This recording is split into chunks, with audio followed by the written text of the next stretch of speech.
नमस्कार, मैं हूं महक और आप देख रहे हैं खबर पड़ताल न्यूज। किच्छा में व्यापार मंडल चुनाव का हुआ बहिष्कार। प्रांतीय उद्योग व्यापार मंडल किच्छा का चुनाव राजनीति का अखाड़ा बनता नजर आ रहा है। किच्छा में अब चुनाव का बहिष्कार किया जाना प्रारंभ हो गया है। अब चुनाव का बहिष्कार करने वाले व्यापारियों ने किच्छा एसडीएम कार्यालय के बाहर धरना दिया और चुनाव को स्थगित करने की मांग की। उन्होंने चुनाव संचालन समिति पर गंभीर आरोप भी लगाए, साथ ही चुनाव को रद्द करने की मांग को लेकर ज्ञापन भी दिया। वहीं इस मामले में एसडीएम ने दोनों का पक्ष जानने के बाद आवश्यक कार्यवाही करने की बात कही। इसी बीच अपना पक्ष रखने एसडीएम कौस्तुभ मिश्रा के पास आए व्यापार मंडल के जिला अध्यक्ष राजकुमार भुट्टी और व्यापार मंडल के निवर्तमान नगर महामंत्री विजय अरोड़ा आपस में भिड़ गए। दोनों के बीच बहस भी हो गई। इसी बीच एसडीएम और एसएसआई भी कार्यालय से बाहर आ गए और उन्होंने बमुश्किल बीच बचाव कर दोनों को अलग अलग किया।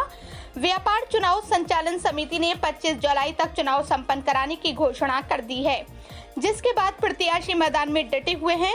वहीं किच्छा एसडीएम ने बताया कि दोनों पक्षों से वार्ता की गई है, किसी भी तरह की अराजकता, कानून के साथ खिलवाड़ नहीं करने दिया जाएगा। मंडल के चुनाव को लेकर व्यापारियों के कुछ ऑब्जेक्शन हैं, उनको लेकर धरना प्रदर्शन किया गया है। उनके द्वारा एक ज्ञापन प्रस्तुत किया गया है। इसके अतिरिक्त व्यापारियों का एक वर्ग है जिनके द्वारा चुनाव में सुरक्षा की मांग की गई कि हमें सुरक्षा मुहैया करा जाए। दूसरे पक्ष का कहना है कि चुनाव संचालन समिति को और चुनाव की प्रक्रिया को लेकर उपनिबंधक के यहाँ प्रकरण गया है। इनके द्वारा समय मांगा गया है जो इनकी प्रांतीय इकाई है। जब तक समय दिया जाए तब तक उसमें अग्रिम कार्रवाई न की जाए। दूसरे पक्ष का कहना है कि हमें चुनाव कराने के लिए पुलिस बल मुहैया जाए। इस संदर्भ में जो दस्तावेज प्रस्तुत किए गए हैं उनका सक्षम अधिकारियों द्वारा परीक्षण किया जा रहा है। परीक्षण के उपरांत जो भी उचित निर्णय होगा वो लिया जाएगा। इसके साथ ही दोनों पक्षों को हिदायत दी गई है कि कानून व्यवस्था का भंग किसी भी स्थिति में बर्दाश्त नहीं किया जाएगा। दोनों पक्ष शांति व्यवस्था बनाए रखें, इसके लिए जो आवश्यक विधिक कार्रवाई है वो दोनों पक्षों की तरफ से की गई है। इसके साथ ही जो भी चुनाव को लेकर गतिविधि है या चुनाव को लेकर जो प्रक्रिया है उसमें सक्षम अधिकारियों के निर्णय के उपरांत आवश्यक हस्तक्षेप किया जाए। पहले दिन से हमारी मांग थी कि ये चुनाव नियमों की अनदेखी से हो रहा है और गलत तरीके से हो रहा है। जिस तरीके से गलत मतदाताओं का चयन, गलत चुनाव कमेटी का चयन किया गया और हमारी लगातार शिकायतों की अनदेखी करी गई।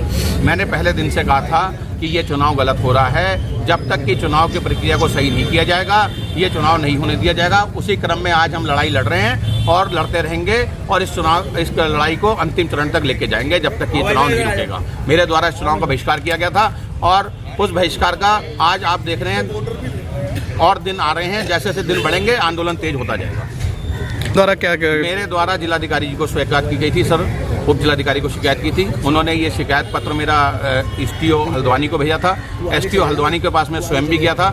एसटीओ हल्द्वानी ने मुझे बताया कि इनको चुनाव कराने का कोई अधिकार नहीं है, इनके पास कोई ऐसा बाईलॉज नहीं है जिससे कि ये चुनाव करा सकें। और जो इन्होंने बाईलॉज वहाँ पेश किया था, मैंने चुनाव एसटीओ हल्द्वानी से बात की, शिकायत की थी, उन्होंने मुझे दिखाया वो बाईलॉज पंजीकृत ही नहीं किया गया है। इन्हीं के एक जिला अध्यक्ष, इन्हीं के एक जिला महामंत्री द्वारा कृत्रिम प्रकार से झूठा बाईलॉज बनाकर प्रशासन को गुमराह कर दिया गया है, जिसमें मैं आज एफआईआर की भी प्रशासन से वो करूंगा कि तत्काल इसमें एफआईआर कराई जाए और इनके ऊपर 420 का मुकदमा किया जाए जो लोग ऐसे झूठे